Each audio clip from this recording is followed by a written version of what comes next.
La promotion de la culture guinéenne, une priorité des autorités de la Troisième République.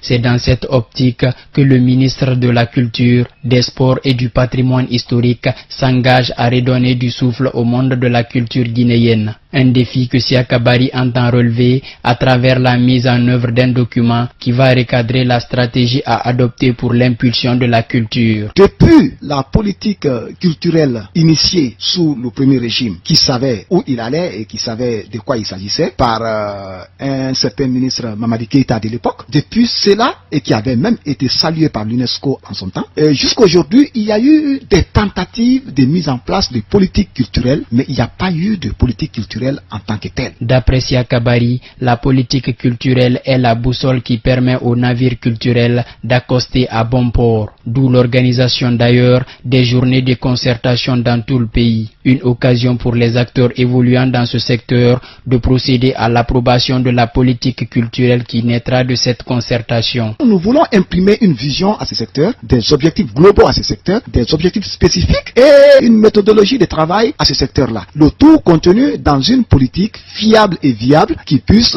être à même de supporter l'effort du gouvernement en matière de renaissance culturelle. Par ailleurs, Siaka Bari a rappelé que la culture ne se résume pas qu'à la musique comme le pensent certains. Pour lui, la Guinée est un pays de parole et d'écriture par essence. C'est d'autant dire que la culture guinéenne est riche, variée et diverse, mais le seul handicap est qu'elle manque de vulgarisation. Un défi que chaque citoyen doit relever, a laissé entendre le ministre de la Culture, des Sports et du Patrimoine historique.